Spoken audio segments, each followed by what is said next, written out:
Hey Dad, be sure to come home when the street lights turn on. Okay.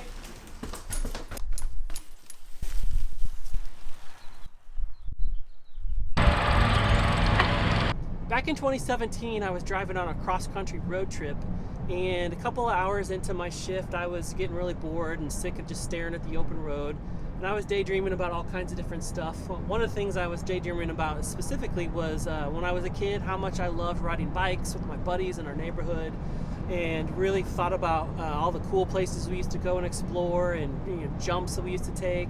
And I was thinking about my buddy who had a GT Pro Performer, and how I was always so envious of that bike, and thinking, man, wouldn't it be cool to actually as an adult just go find that bike and buy one, and then go revisit all those places we used to ride and kind of go back to my old childhood stomping grounds. And so yeah, I really spent a lot of time thinking about that, and that's really where the idea of this nostalgic neighborhood comes from, is thinking about all the cool stuff and fun times I had with the neighborhood kids where I grew up.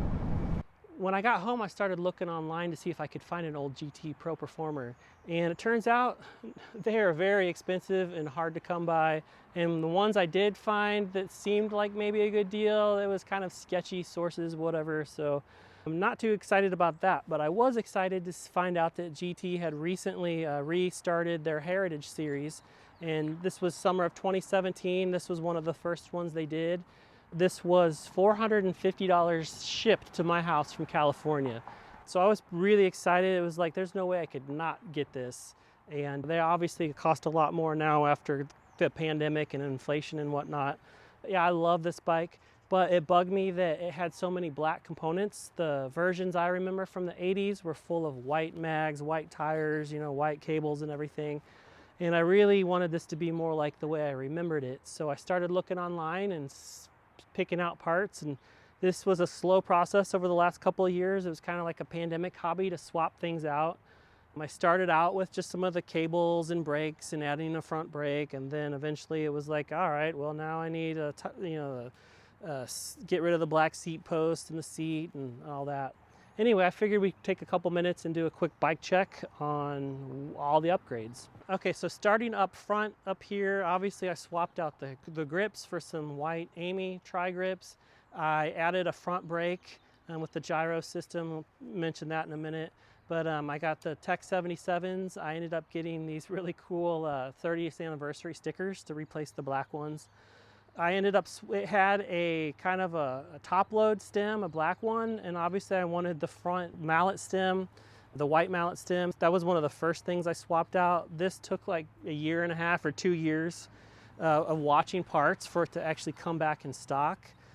I ended up getting dia-compe 880 brake in the front and the 990 in the back. Got the tires, the GT tires this last fall. These are Haro wheel set. I ended up getting those on Black Friday. Pork Chop actually has reproduction of the gyro cables. So the modern ones you buy have the black, and I wanted them all white. So I was able to get those and get those set up. I couldn't find, white gyro set. Odyssey doesn't make the gyro mechanism itself in silver.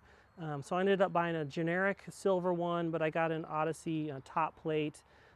And then I ended up swapping out the headset, at least the headset spacers and all of that, for some silver. Moving down to the bottom down here, I got the GT white pedals. Obviously you got to get the dice caps. I got a dia-compe seat post clamp. I could not find a GT layback seat post in a color I wanted, so this is just a generic chrome seat post, but I did get a sticker off of eBay that looked authentic.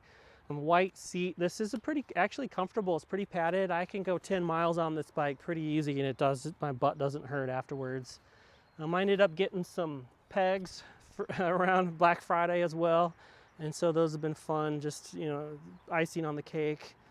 Yeah, it did not have holes for the gyro tabs, so I had to buy a tap and die set and actually drill those out and then cut the threads in. So that was a little nerve-wracking because I'd never done it before, but it's actually really easy. It wasn't a problem at all.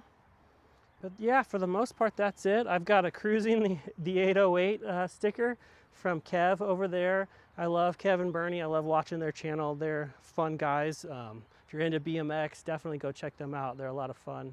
Oh, a couple other things. So this bike is actually a GT Performer, but I've got it set up as if it was a Pro Performer. And the thing is, the stickers here are under the clear coat, so you can't peel them off and swap them out. So I had a Cricket that I got last year, and I actually just cut out some Pro letters on there and swapped them on. So from a distance, it looks pretty authentic, but that's my hack there. I did get a white chain to go with it. I did swap out the chain ring for a white chain ring. It was black originally. I think that's it. Yeah, I could not be happier with this bike. This is a pure, it's a pleasure, it's a joy to ride, and I have a lot of fun with it. So thank you for hanging out with me and checking out my bike. If you've been considering a 26-inch or 29-inch bike, definitely do it. They're a lot of fun. It's so much more comfortable, at least when you're riding distances. If you're gonna do jumps and tricks and stuff, then definitely get a smaller bike. But for cruising around with your family or just, exploring the neighborhoods, you can't go wrong with a bike like this. So thinking back about the neighborhoods I grew up in and riding bikes as a kid, this adult-sized BMX really takes me back. It really hits that nostalgia vibe, and it makes me think back of those times, especially we're hanging out with my buddies, and last thing my mom would say when I'd leave for the afternoon was to make sure I'm home before the street lights come on. And I'd be like, yeah, Mom, and then be off and on our way exploring and having adventures and lots of fun. So it's fun to kind of revisit that as an adult and go cruise around the neighborhoods. Yeah, thanks for hanging out with me today. Really appreciate it. If you're interested in what's up next, I've got that Hutch Trickstar sitting in its box waiting for the remaining parts, and I'll get a build of that going soon, so stay tuned. And yeah, thanks for visiting with me today. Thanks. Bye-bye.